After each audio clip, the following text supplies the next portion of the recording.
join. Perkenalkan, nama saya Alan. Saya berprofesi sebagai Agile Coach di PT Ekipa, Agile Konsultasi, dan juga penggiat hidup minimalis, karena suka sharing-sharing juga di sosial media, dan saya juga punya kanal YouTube. Jadi teman-teman kalau memang interested, boleh search nama saya di YouTube. Nah, kira-kira apa yang akan kita discuss hari ini cukup simple aja karena it's already late dan juga mungkin teman-teman juga lelah. Jadi pembahasannya sebisa mungkin seringan mungkin akan saya bawakan. Jadi kita akan bahas 3 poin aja cukup malam ini. Jadi apa itu dan mengapa hidup minimalis? Kedua, apa sih yang dimaksud dengan financial minimalism? Dan ketiga adalah gimana step by step kita mulai untuk bisa menjalani financial minimalism. Oke, kita akan mulai ke pembahasan pertama. Apa sih minimalism itu? Yang pasti, minimalism itu enggak mengikuti ekspektasi orang lain. Nah, mungkin kalau teman-teman ditanya, hidup minimalis itu seperti apa sih? Gitu. Dan banyak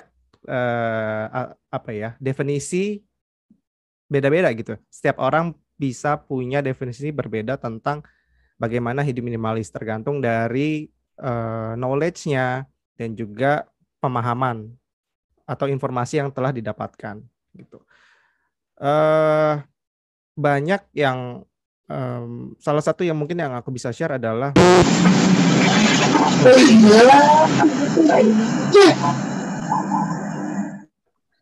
Oke, sorry, technical little bit glitch. distraction ya, masalah. Okay. Sorry, technical glitch. Yes. Jadi yang pasti kita nggak usah terlalu mengikuti apa asumsi atau definisi dari orang lain. Hidup minimalis itu kalau memang menurut kita pribadi adalah A, then go ahead gitu. Tapi untuk lebih detailnya kita akan bahas lagi. Sebenarnya intinya jangan terlalu mengikuti apa yang diasumsikan orang lain, karena bisa saja nggak cocok dengan kita.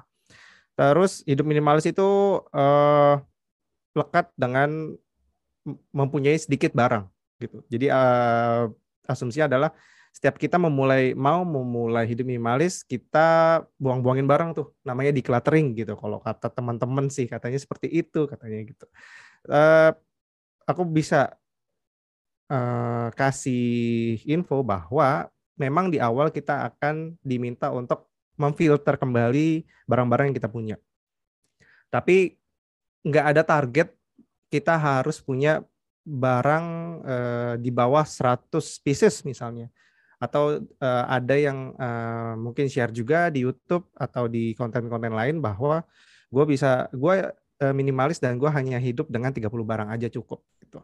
So bukan tentang buang-buang barang dan juga tentang berlomba-lomba untuk hidup dengan barang yang paling sedikit. Ketiga, ini yang mungkin sering ditemui teman-teman yang suka atau berminat sama hidup minimalis dan mau mulai nih gitu. Coba ngetik-ketik di Google search gitu ya, hidup minimalis, yang keluar itu pasti lebih banyak yang menonjolkan desain estetik gitu ya, justru dan juga beberapa rumah-rumah atau setting meja yang kelihatannya tuh eye pleasing gitu, estetik gitu. Nah, jadi seringkali awal-awal juga, berarti minimalis itu harus serba estetikanya harus baik gitu. Sampai banyak juga dari beberapa audiens saya pribadi jadi salah pengertian gitu. Hidup minimalis itu adalah hidup dengan barang-barang yang estetik dan rumahnya itu harus terlihat kosong misalnya gitu. So it does not relate to external looks sebenarnya. It's more to mindset. Nanti kita akan lebih bahas. Terakhir adalah minimalis itu, berarti lu pelit ya gitu. Lu nggak mau ngeluarin duit, lu pokoknya harus hidup sehemat mungkin, eh, nggak boleh beli barang-barang branded, pokoknya nggak boleh sama sekali gitu. Lu nggak boleh boros, nggak juga gitu. Nah nanti kita akan bahas habis ini ya. Nah ini adalah lawannya gitu. Jadi kalau menurut saya pribadi minimalism atau gaya hidup minimalis itu adalah berbeda-beda bagi masing-masing individu. Kenapa? Karena setiap individu itu mempunyai value atau prinsip atau apa ya namanya, nilai-nilai yang berbeda. Contoh misalnya, saya suka gadget misalnya gitu, tapi teman-teman sukanya hobinya mengumpulkan barang-barang figur, misalnya action figure, misalnya gitu. Nah itu aja value kita udah beda gitu. Jadi bisa aja minimalism yang kita jalani itu mempunyai dasar yang berbeda. Karena minimalism itu nanti adalah berkaitan dengan kita berfokus sama apa yang benar-benar membawa value kepada hidup kita. Gitu. So bukannya mengikuti value orang lain, tapi menyesuaikan atau beradaptasi.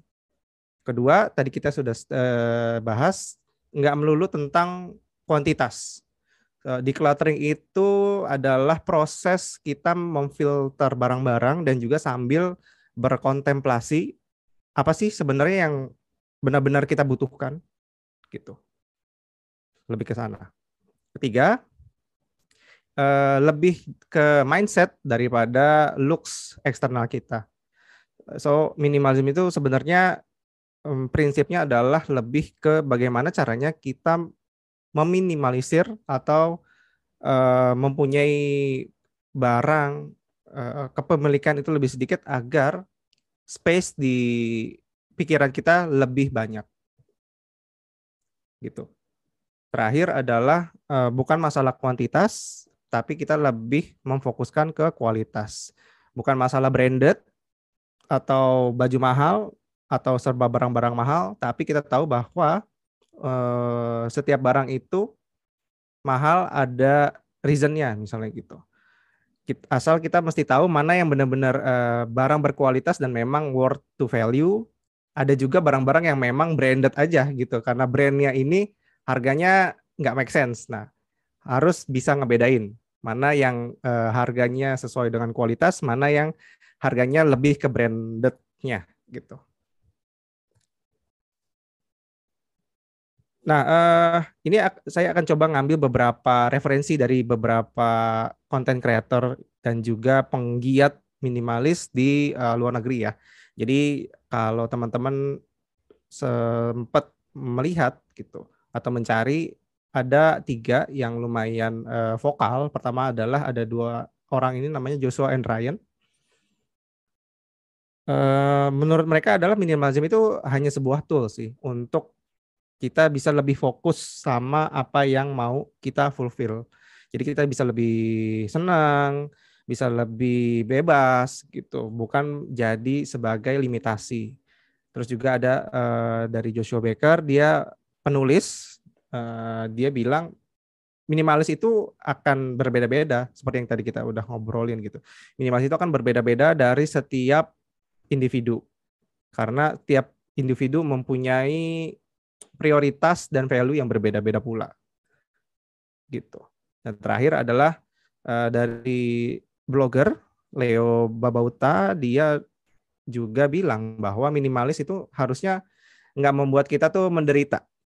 Jadi misalnya gue mau jajan ini enggak tapi gue kan minimalis, gue nggak boleh boros misalnya gitu. No, justru minimalis itu harus memberikan kamu atau kita ruang untuk lebih enjoy apa yang kita sukai, yang kita cintai gitu. Relationship dengan orang daripada ke barang-barang yang kita punya. So untuk saya pribadi minimalis lebih, kalau mau disingkat ya, minimalis lebih ke kita hidup dengan barang-barang yang sudah kita sortir, yang benar-benar esensial dan kita forget it, so kita bisa hidup lebih enjoy dengan hidup kita in real life. Seperti itu. Nah, kita akan masuk ke financial minimalism. Aku ingatkan lagi bagi teman-teman yang mungkin ada pertanyaan, boleh ditaruh dulu di kolom chat. Nanti kita akan bisa run through bareng-bareng. Aku akan get back. Jadi sebenarnya untuk term financial minimalism ini memang nggak ada definisi bakunya ya. Jadi ini exist aja karena banyak para minimalis yang mulai sadar tentang kondisi finansialnya gitu. Tapi kalau saya pribadi mau mendefinisikannya adalah sebisa mungkin kita meminimalisir expenses dari barang-barang yang sebenarnya tuh nggak valuable buat kita. Kita cuman kepengen aja, aku pengen beli ini deh. Kenapa? Lucu gitu misalnya. Kalau mungkin yang cewek-cewek kayak gitu kali ya. Lucu aja gitu. Atau kalau cowok-cowok misalnya, aku pengen barang ini kayaknya keren nih kalau gue pakai nih gitu. Tapi sebenarnya kita nggak butuh-butuh amat gitu.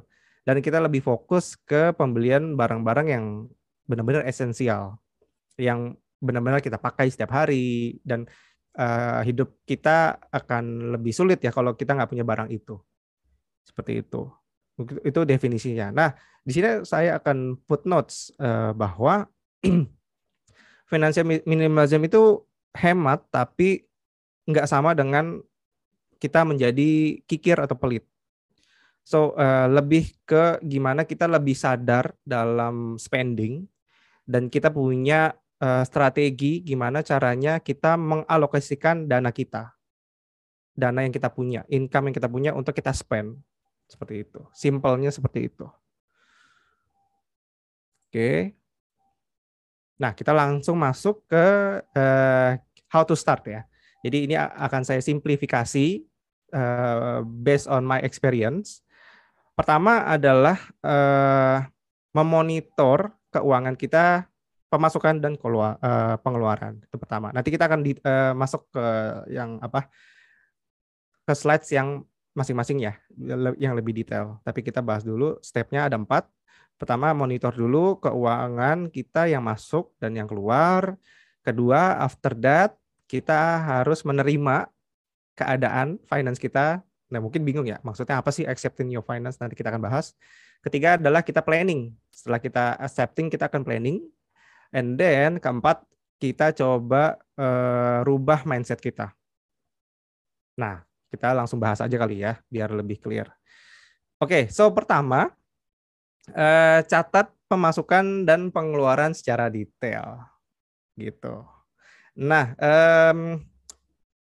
mungkin kalau aku bilang kayak gini, teman-teman bilangnya, aduh, ribet banget gitu. Masa misal gue mau belanja ke Indomaret, gue mesti nyimpen struknya, terus gue mesti nulis gitu kan. Gue update berapa nih, berapa ribu, padahal cuma beli ciki sama apa misalnya gitu. Ya, sesimpel itu harus kita catat. Kenapa? Karena dengan mencatat pengeluaran, kita tuh pelan-pelan jadi building awareness atau membangun kesadaran. Contoh misalnya, wah gue dapet gaji segini ya gitu. Wah gue dapet pemasukan segini ya.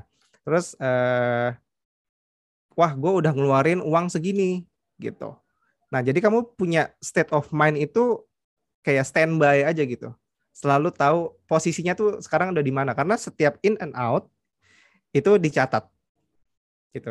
So secara nggak langsung psikis kamu tuh jadi lebih mindful dalam spending sesuatu, membeli sesuatu. Bukan jadi pelit, tapi jadi lebih sadar aja. Ini perlu nggak sih? Gitu. Ini apa gue cuman ngiler aja ya? Gitu. Lapar mata misalnya. Tapi kalau diingat-ingat di rumah kayaknya masih ada deh, misalnya gitu. Jadi kita lebih sadar aja.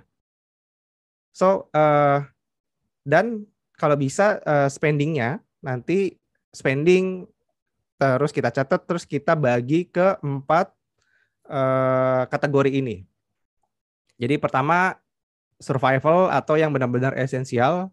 Jadi kebutuhan dasar seperti makanan, sewa kosan atau sewa rumah, misalnya baju, transport. Kita kan nggak bisa memangkas ini atau benar-benar nggak punya ini sama sekali kan, karena ini memang adalah sandang pangan papan kita yang survival yang kita butuhkan untuk hidup gitu. Kedua adalah educational gitu. Ada nggak sih kita spending untuk kita memperbaiki diri dari buku, training, webinar misalnya. Mudah-mudahan ada ya ke sana, kita beli buku atau lihat course, ikut course misalnya. Nah, itu spendingnya kita track juga. Lalu entertainment. Nah, ini biasanya fee yang paling mahal di sini nih, entertainment. Misalnya kita makan di restoran, nonton bioskop, terus subscribe Netflix, subscribe Spotify, apa tuh? Banyak banget deh sekarang kita subscription-nya. Mungkin kalau ditanya sekarang lupa gitu. Kira-kira apa aja ya? Gue udah subscribe ya, main pencet-pencet aja kemarin gitu misalnya.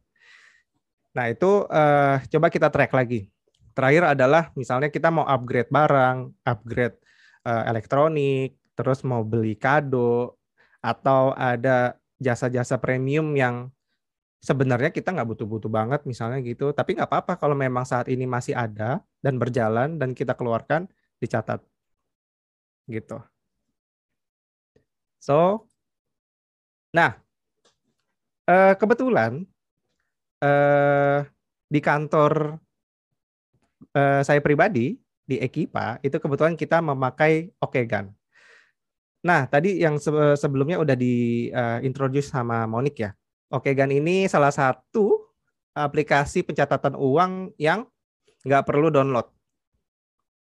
Nggak perlu download dan aplikasinya tuh kita pakai setiap hari gitu buat komunikasi sama orang lain. Kita cukup pakai WhatsApp. Di sini ada yang nggak pakai WhatsApp? Bisa lambaikan tangan kalau nggak pakai WhatsApp, pakai apa? Kayaknya hampir 99% orang di Indonesia semua pakai WhatsApp ya. Gitu. Jadi kita nggak perlu download apps terpisah, cukup pakai WhatsApp aja. Nah, terus tadi ada yang mikir, gue dari Indomaret beli Ciki ini, bonnya perlu gue simpen, ntar kalau udah sebulan banyak banget dong ya bon yang harus gue simpan buat gue buat dicatat gitu. Nah, di sini tinggal di foto aja dan itu akan ke save sesuai dengan transaksi yang kamu masukin. Gitu. Di sini nih contoh ya, itu screenshot di HP-nya adalah real case nih, real case pribadi. Kemarin bon tol misalnya. Bon tol untuk meet up sama tim Ekipa gitu. Ada gak bonnya? Tinggal jawab ya gitu. Nah, nanti tinggal itu deh, ya udah lampirkan fotonya, di foto jekrek, udah kita nggak perlu nyimpen bonnya lagi karena udah tersimpan secara soft copy. So nggak ada clutter sama sekali gitu. Nah, simple, nggak ada format apapun, kita kayak ngechat, kita kayak punya asisten pribadi gitu ya. Tolong save di tanggal segini gue keluar ini untuk tol misalnya gitu. Sesimpel itu. Udah ke save gitu. Nanti di akhir bulan mau direkap, rekapnya bisa kita ekspor jadi Excel. Yang penting no brainer ini untuk memulai membiasakan habit-habit kecil untuk bisa kita teruskan gitu. So kita start dari yang easy dulu gitu. Nah, step kedua tadi setelah kita udah at least sebulan gitu ya, catat keluar masuk pengeluaran. Nah, baru deh judgement deh. kita tahu deh. Contoh misalnya gajiku di sini kita pakai dolar ya, biar ini aja, biar fancy, ya. Yeah. Biar fancy gitu. Kita misalnya gajinya $500 gitu ya, income. Nah, itu benar-benar semua income. Jadi kalau teman-teman punya salary dan punya royalty misalnya, punya produk digital, nah itu dimasukkan. Kalau punya dividen, punya profit dari jualan apa, dimasukkan income-nya gitu di total dalam 1 bulan. Terus after that ada hutang gitu. Nah, hutang ini cicilan ya, maksudnya cicilannya ada apa nih? Cicilan apa? Motor, cicilan HP, cicilan apapun dimasukkan di sini di kategori kedua, yaitu hutang atau debt. Nah, nanti dari sini teman-teman akan kategorikan lagi. Ini hutang konsumtif atau hutang produktif. Maksudnya adalah hutang konsumtif itu kita membeli barang untuk kita gunakan dan nilainya itu akan turun terus. Bahasa accounting-nya apa ya? Depresiasi ya. Akan berdepresiasi terus gitu. Dimana kalau hutang produktif mungkin untuk usaha, dimana uangnya akan kita gulungkan sebagai modal dan bisa mengembangkan bisnis kita jadi lebih besar misalnya seperti itu. Itu contoh simpelnya. Ketiga adalah baru ke expenses atau pengeluaran-pengeluaran kita yang memang setiap bulannya kita keluarkan. Contoh misalnya kebutuhan esensial kita atau ada beberapa yang ya lapar mata kita gitu. So nanti berdasarkan kategori yang tadi yang di step pertama kita jadi lebih aware. So kita harus accept nih gitu. Kadang gue gaji segini bisa lah nyicil mobil, gue gaji segini bisa lah nyicil iPhone baru misalnya gitu. Kita kayak neglect kalau kita nggak punya clear data kita tuh keuangan kita berapa sih sebenarnya gitu. Ini yang dimaksud adalah accepting your finance. Kita lanjut. Nah setelah kita udah tahu, then kita planningin. Contoh misalnya expenses kita terlalu besar, ya udah kita evaluasi lagi, kita prioritaskan ulang nih, mana yang benar-benar esensial dan harus kita beli, mana yang bisa kita kurangi, gitu. Terus kedua, ini yang paling penting kalau teman-teman punya cicilan itu lumayan besar, bisa lebih dari 30%, I think ini akan menjadi prioritas paling utama. Jadi cicilan itu salah satu yang harus segera dilunasi untuk mengembangkan kondisi keuangan teman-teman. Karena cicilan itu kan akan selalu keluar ya. Jadi sifatnya itu memotong income teman-teman. Gitu. Jadi income teman-teman harusnya misalnya 100 gitu ya. Kalau ada debt misalnya atau hutang itu misalnya 30, berarti income teman-teman itu bukan 100 lagi, jadi 70. Gitu. Jadi kadang-kadang cicilan ini yang nggak masuk ke mindset kita bahwa income kita tuh sekarang jadi 70 karena 100 dikurangi cicilan 30% misalnya seperti itu. Lalu next yang ketiga adalah jangan lupa untuk membangun dana darurat. Di sini aku tulis your safety net. Kenapa? Bayangin nggak teman-teman kalau mungkin teman-teman yang bukan pengusaha gitu ya, yang kita punya single income, gimana kalau single income itu tahu-tahu berhenti? Banyak faktor, bisa teman-teman dirumahkan misalnya ya,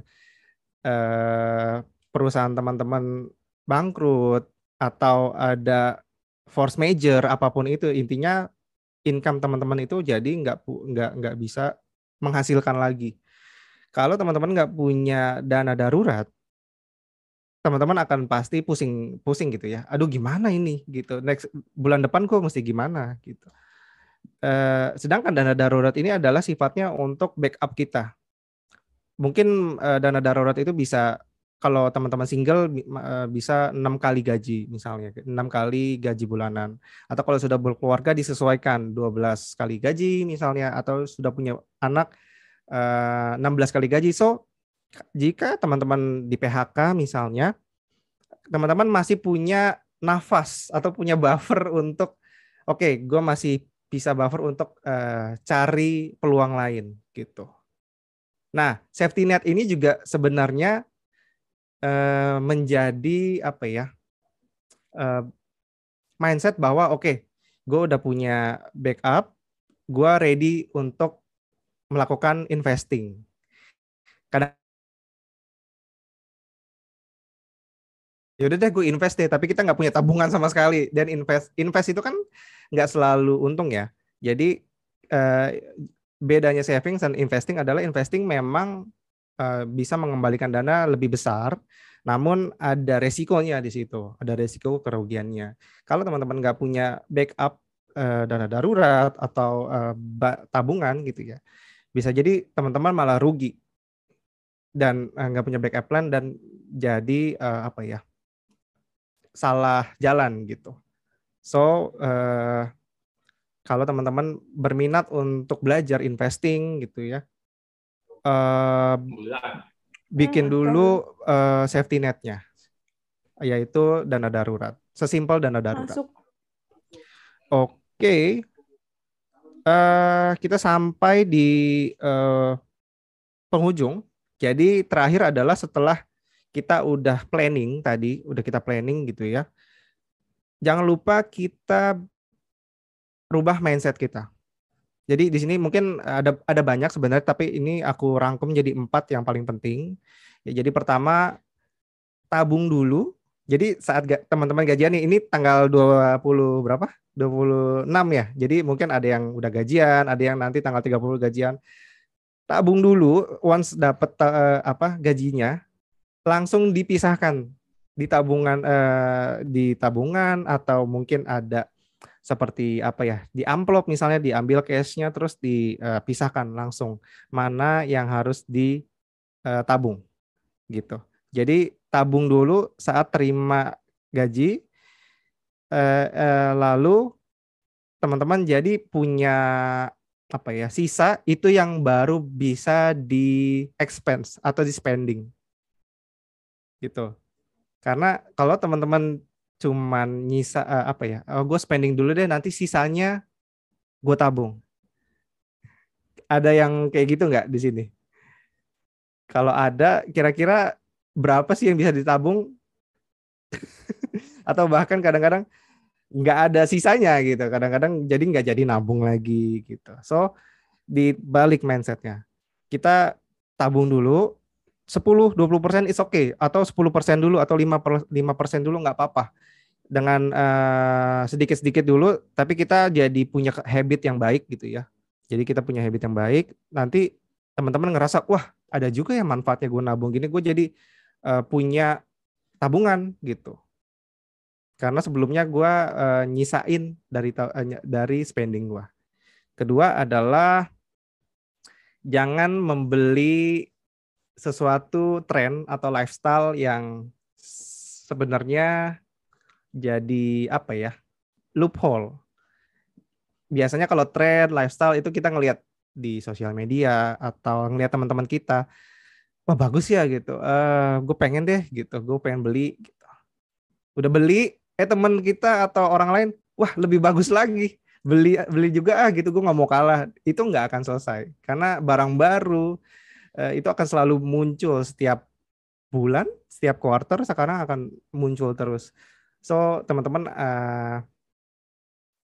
jangan sampai terjebak dalam comparison loop gitu. Kita membandingkan dengan orang lain, ya udah kita syukuri dengan apa yang kita udah ada. Misalnya handphone misalnya, ya udah as long as masih bisa berkomunikasi, baterainya aman, so it's okay, nggak usah setiap tahun, tiap setengah tahun ada HP baru, teman-teman udah nggak compare ke sana lagi, ya udah sama kok, masih bisa moto gitu misalnya. Gitu. So don't fall into the comparison loop. Ketiga, ini tadi being minimalis bukan berarti jadi kikir atau pelit. Justru kita harus lebih aware untuk beli sesuatu yang lebih berkualitas. Karena dengan membeli sesuatu yang berkualitas, mengurangi resiko atau stres yang teman-teman rasakan kalau membeli sesuatu barang murah. Maksudnya barang murah di sini bukan menjelekan ya, tapi benar-benar kualitasnya buruk. Mungkin sekali pakai baju, setelah dipakai dicuci langsung luntur misalnya, atau bahannya menyusut atau melar, itu kan jadi nggak bisa dipakai lagi kan. Yang kita planningnya kita mau pakai lama tapi nggak bisa. So kita jadi spend 2 kali lebih banyak seperti itu. Terakhir, sounds easy dan simple, tapi kalau teman-teman bisa lebih aware untuk spending less daripada yang teman-teman bisa dapatkan income, ini akan mengurangi impulsive buying dan juga cicilan-cicilan yang sifatnya konsumtif gitu. Jadi pentingnya tadi di step kedua untuk accepting your finance seperti apa itu penting biar kita punya mindset yang standby gitu. Oke, gue pemasukannya segini nggak boleh lebih besar dari segini. Kalau bisa 70% aja karena 30% gue udah tabungin gitu. 70% is okay, gue mau spend untuk apa, but make sure spend with quality and mindful. Oke, aku tutup dengan quotes dari Warren Buffett. Kalau teman-teman kenal Warren Buffett adalah salah satu orang terkaya dengan hanya berinvesting. Karena beliau sekarang sudah retire, tapi tetap jadi orang terkaya karena dari muda dia rajin untuk invest gitu. Ini cukup simple ya. Jadi sebenarnya dia bilang jangan menabung apa yang tersisa setelah kita spending dalam sebulan, tapi justru spendlah apa yang tersisa setelah kita menabung. Seperti itu. Nah, sebelum saya akhiri, mohon teman-teman untuk nyalakan kameranya. So, kita akan take a picture bareng-bareng. Mungkin dibantu Monik dan Mas Alan boleh stop share screen dulu aja nggak? Biar ya, boleh? Supaya makin terlihat teman-temannya, boleh minta tolong juga untuk diaktifkan kameranya supaya kita bisa foto bersama untuk dokumentasi. Yuk, jangan malu-malu. Iya, jangan malu-malu. Udah di stop share, Max. Oh ya, sorry. Biar kita bisa muncul semua. Nah. Ya, Oke. Nice. Boleh dong dibantu teman-temannya pada open kamera supaya kita langsung foto aja nih untuk Intan, Abdullah, Eka, Nova, Zen, Septi, Nabila, Vena, Anten, Heni, Rosi. Aku sebut satu-satu ya. Nah. Bida, Isma, DS, Pak Mike, dan Azara. Boleh dong bantu kita open kamera supaya kita bisa foto bareng-bareng. Yuk. Kita tunggu 1 menit lagi. 1 menit ya. Mungkin teman-teman ada yang lagi mau rapi-rapiin rapi-rapi, benar. Ya. Biasanya di rumah udah santai. Mau foto pakai jilbab dulu. Nggak apa-apa kita tungguin. Nggak apa-apa.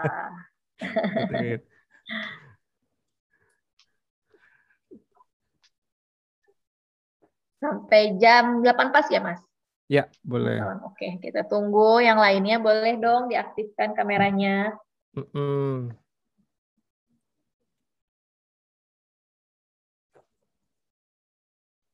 Oke. Kita tunggu sampai jam 8. Sekarang nih 1 menit lagi ya. 1 menit lagi ya. Oke. Jangan pada deg-degan nih. Mungkin ada yang masih beberes, nggak apa-apa kita tungguin.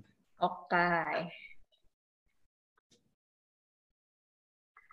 Nah, sudah jam 8, Mas. Sudah jam 8 ya. Oke, mungkin teman-teman yang mungkin lagi di luar nggak apa-apa. So, let's take a picture dari Monik ya. Tapi Fahmi juga bisa bantu ya. Fahmi juga bisa bantu. Ya, Oke, boleh. Okay. Nanti abah-abahnya dari Fahmi ya. Oke, siap-siap ya teman-teman. Yuk, pose yuk. Hitungan ketiga ya. Ya. 1, 2, 3. Tahan. Sekali lagi yuk. Sekali lagi. Kita pakai gaya bebas. Gaya bebas? Ya, oke, boleh, siap. Nah, banyak teman-teman yang baru nyalain kameranya nih. Kita tunggu aja, bentar lagi. Oke. Boleh diposisikan. Tuh. Pak Abdul udah siap. Udah, kita mulai. Ini ada Eka nih. Yuk, foto bareng yuk. Nah, ada Eka kan. Baru pakai. Kita mulai. Bergaya ya. Siap. 1, 2, 3. Oke. Dah. Fahmi, akunnya jangan gendut ya. Kalau gendut ulang. Kalau gendut ulang. Oke, terima kasih teman-teman. Itu di penghujung slides aku. Terima kasih. Mohon maaf kalau ada kata-kata yang kurang berkenan. Aku kembalikan lagi ke Monik. Oke, baik Mas Alan. Ya. Karena udah selesai paparannya, kita tinggal tunggu pertanyaan. Tapi sebenarnya tadi udah ada pertanyaan Ada sih. satu pertanyaan nih. Ya, betul, dari Caroline. Mm-mm. Sebentar, mana ya pertanyaannya udah ke-scroll banget nih ke arah Atau mau atas. open mic juga Kita boleh buat baca. Caroline. Oh, ini ada nih. Oke. Buat masalah nih, kalau kita sudah hemat, sudah mengatur keuangan, dan sudah catat pengeluaran dan pemasukan, tetapi masih suka lebih dari apa? Masih aja suka lebih dari itu. Maksudnya apa nih? Masih aja suka susah kali ya maksudnya ya? Masih aja susah. lebih. Mungkin susah kali ya. Tipe atau ya. pengeluarannya suka lebih atau banyak pengeluaran. Masih susah. Oh ya betul. Masih susah. Nah, itu ada nggak solusi lain nih Mas Alan? Oh iya, katanya tipe kepencet boleh. Oke. Atau mau Caroline mau langsung open mic, Caroline? Open mic, jadi kita diskusi. Atau lagi nggak bisa? Halo ya, Caroline boleh. Langsung nanya aja gimana? Iya. Kan jadi kan aku udah ngatur nih keuangan gitu kan semaksimal mungkin, tapi itu masih susah aja gitu kalau buat hemat, ada aja yang mau gitu. Gimana sih solusinya, Mas Alan? Oke, mungkin kita udah planning gitu ya, udah planning keuangan gitu, tapi realisasinya juga harus kita evaluasi. That's why kita butuh pencatatan tadi. Mungkin planning, oke, aku mau spendingnya 50% dari gajiku aja deh gitu. Tapi ternyata di sini mungkin case-nya adalah lebih dari 50%, bahkan mungkin hampir 100%. Nah, kita perlu evaluasi. Evaluasi itu gimana? Kita perlu pencatatannya dulu, yang masuk apa aja, berapa, yang out apa aja. Terus tadi yang out itu apa aja sih? Apakah GrabFood, kebanyakan GoFood misalnya, jajan di luar. Itu kan simple ya.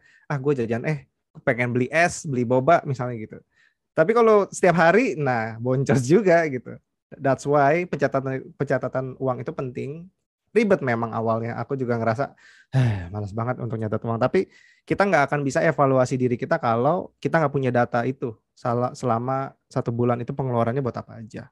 And then setelah kita udah evaluasi, oke, pengeluarannya ternyata lebih besar jajannya, jajan cantiknya gitu. Ya udah di depan planningnya dirubah lagi. Menyesuaikan, oke, di depan pengeluaran jajan cantiknya harus lebih sedikit atau harus dipangkas. Oke, gue jajan bobanya 2 minggu sekali deh gitu, yang tadinya setiap hari misalnya gitu. Nanti evaluasi lagi terus di setiap bulan, evaluasi berdasarkan pencatatan keuangan in and out-nya gitu. Mungkin lebih dievaluasi lagi.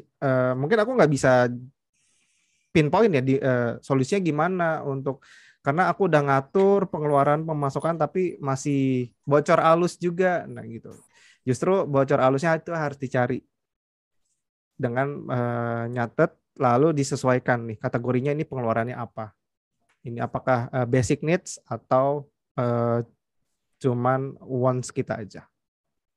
I hope it answered your question ya, Caroline. Oke, thank you Mas Alan. Sama-sama. Mas Alan. Eka mau nanya. Iya, gimana Eka? Cara mengatasi lapar mata gimana nih? Oke, nggak apa-apa. It's a good question. Aku boleh nanya lagi, lapar matanya biasanya saat ngapain? Kadang kalau misalkan lagi jalan-jalan gitu, terus ada makanan atau baju gitu yang emang bagus, terus beli-beli, tapi padahal nggak butuh sebenarnya, tapi dibeli juga, itu gimana?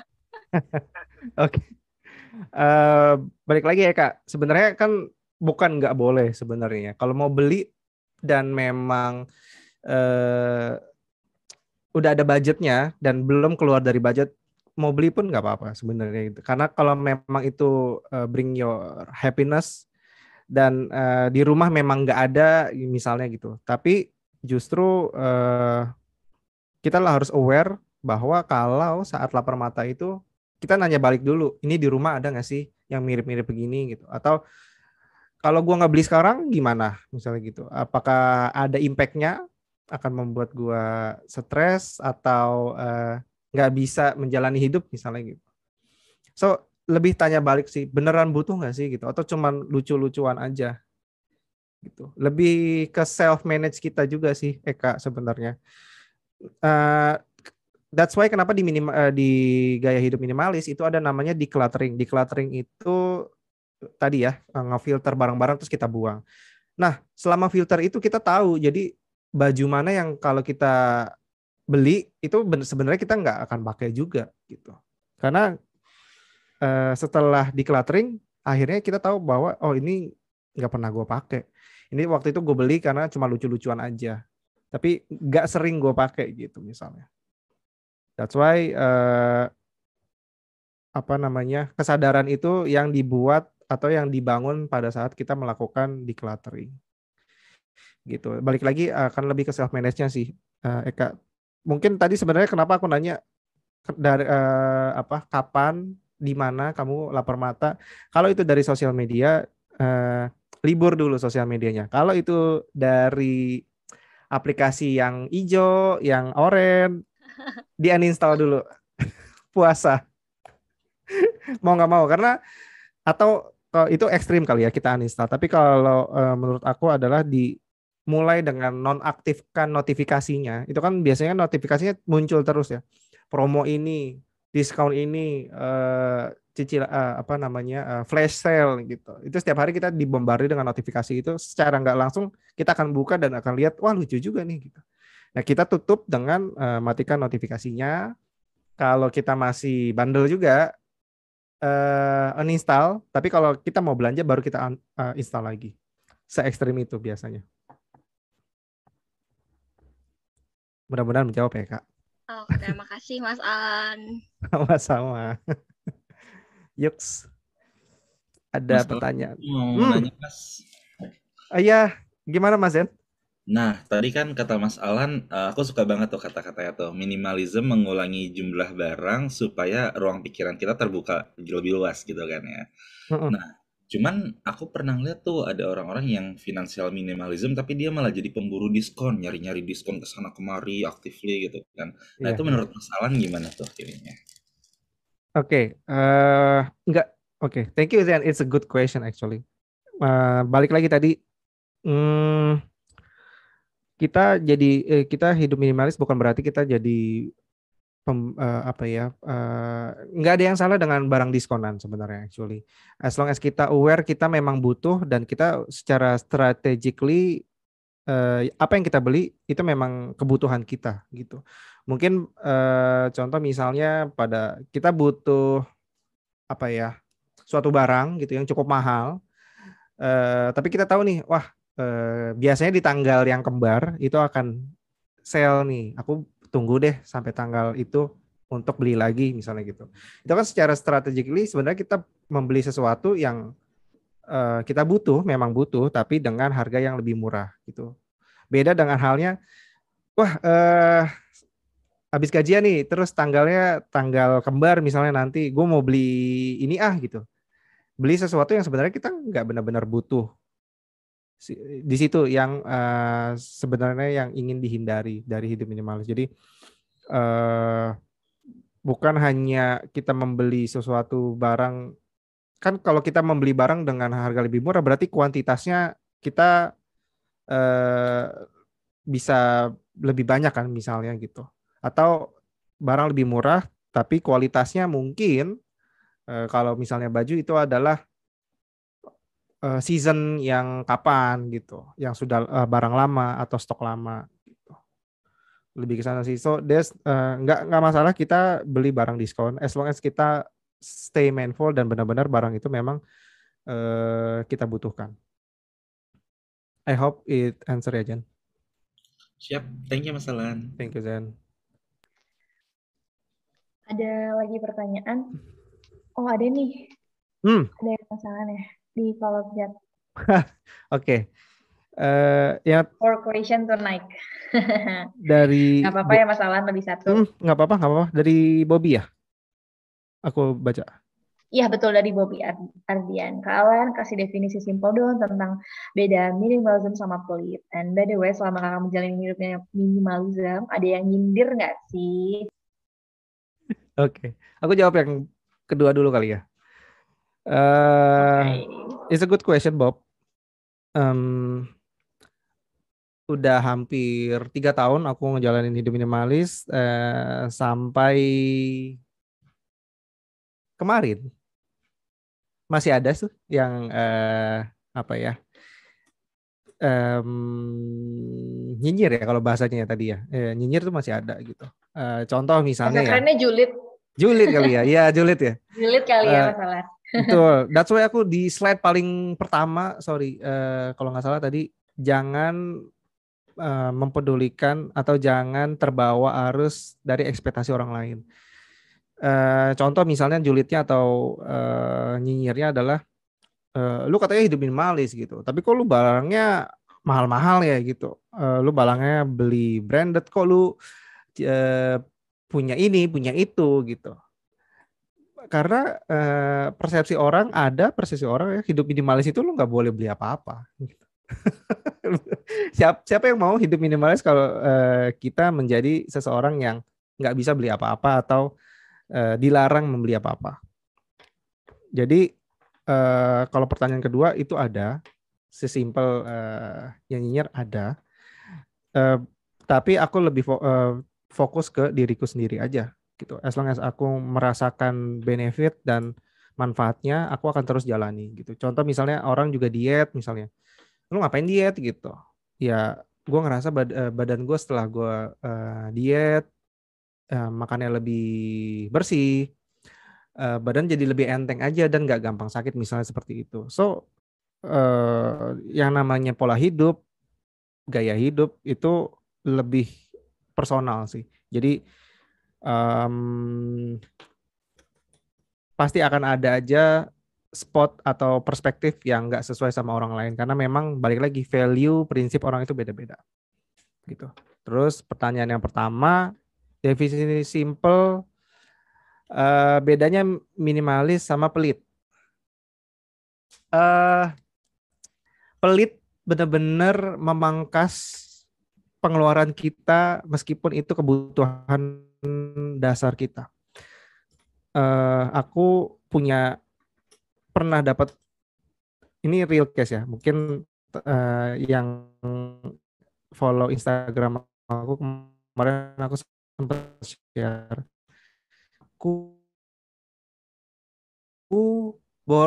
aku masih hidup minimalis gak ya kalau di rumah aku tuh sebenarnya air tanahnya atau air sumurnya itu udah gak layak minum dan aku harus beli air galon Aqua misalnya gitu ya, atau air galon yang refill, dimana kan itu lebih boros dibanding nimba air dari air tanah gitu. Menurut teman-teman itu minimalis atau pelit? Atau simply dia nggak apa ya, salah pengertian gitu. Menurut aku itu kalau ada orang yang pelit ya, karena itu adalah udah menyangkut kesehatan diri kita gitu. So kalau kita memangkas atau membabi buta itu kita motong semua pengeluaran, nggak boleh keluar, pokoknya harus sedikit pengeluarannya, meskipun itu demi kebaikan diri kita sendiri misalnya atau keluarga kita, itu kita benar-benar nggak boleh gitu. Sesimpel itu. Aku nggak menyalahkan orang tersebut ya, mungkin dari sisi edukasi, informasi yang dia dapat atau lingkungan membuat dia seperti itu dan menjudge mungkin ya. That's why dia menjadi punya pikiran yang seperti itu. Gitu. Jadi pelit adalah kita menghemat segala sesuatu meskipun itu mengurangi atau mengancam kualitas hidup kita. Dimana kalau minimalism lebih gue beli satu deh, nggak apa-apa mahal. Yang penting ini bisa bertahan lebih lama. Mungkin simpelnya gitu. Contoh misalnya gue beli baju deh agak mahalan sedikit misalnya. Ada sih yang 100.000 dapat 5 gitu. Tapi pernah beli, ini pengalaman pribadi juga, pernah beli dan luntur, terus juga menyusut setelah berapa kali pakai gitu kan. So, buying quality itu apa ya, selain kita hemat untuk nggak beli barang banyak-banyak, kita juga nggak lebih stres sih. I hope it's answered ya, Mas Bobby. Gimana Mas Bobby sudah menjawab? Oh, udah direspon. Oke, thanks Kak. Katanya gitu, Mas Alan. Iya.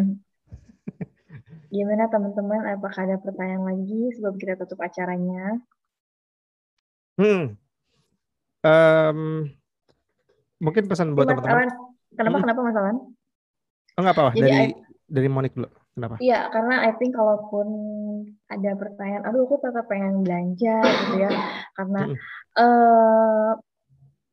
simpelnya gini, apa yang kita punya ya bergayalah dengan sesuai apa yang kita punya. Jadi saat kita pengen lebih yang kita inginkan adalah berarti kita search the other revenue stream, gitu. Ya nggak sih?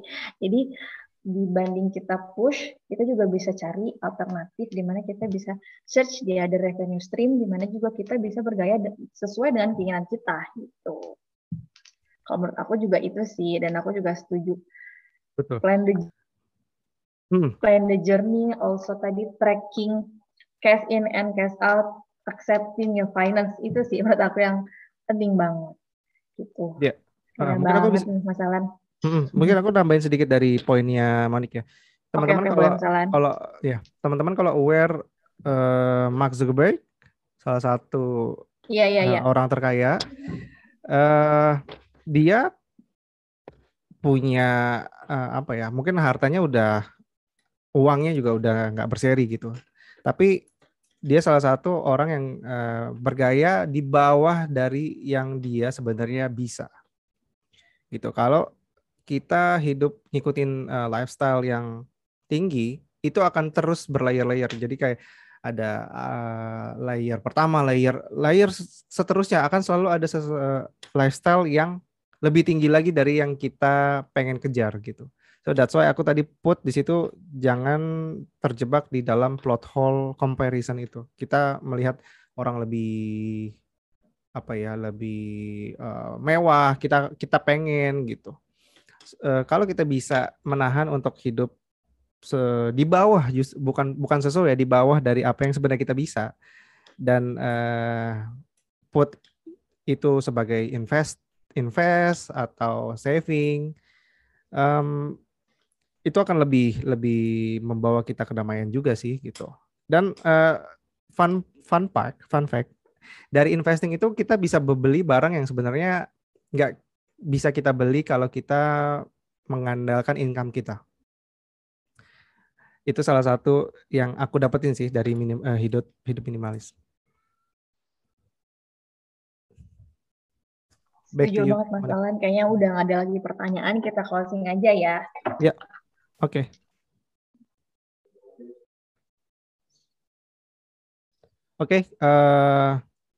Closingnya dari Mas Alan, aku mau sedikit summary dulu ya. Tadi yang pertama adalah how we start the financial minimalism. Yang pertama adalah tracking cash in and cash out. The second is accepting your finance. The third is planning your journey. And keempat adalah build new mindset. Jadi jangan lupa nih teman-teman, the fourth, why we start and how we start the financial minimalism is very important for us. Benar banget sih, karena banyak banget hal-hal yang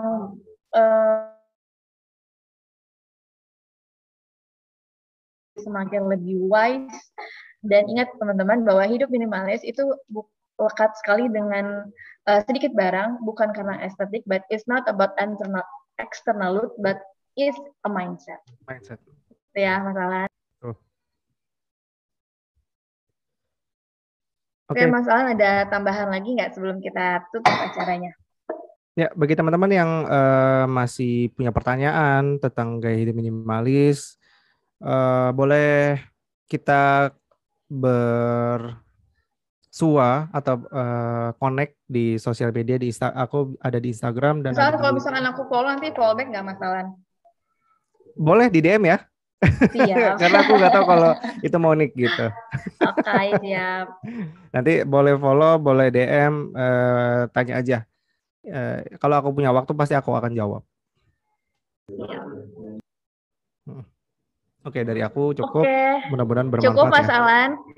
Mas Alan, terima kasih banyak buat Terima kasih kesempatan banyak. hari ini, juga buat teman-teman yang udah hadir ngikutin dari awal sampai akhir bincang kita di Amiga Talk pada bulan November ini bersama Mas Alan Fadlansyah, Ekipa Coach Agile, special limit untuk minimalism. Thank you Mas Alan, thank you juga Thank buat you. Fahmi, thank you Selamat buat malam. teman-teman Have a nice semua. weekend Sehat semua selalu ya. Thank you Mas Alan. Bye. Have a nice weekend. Bye, see you. See ya.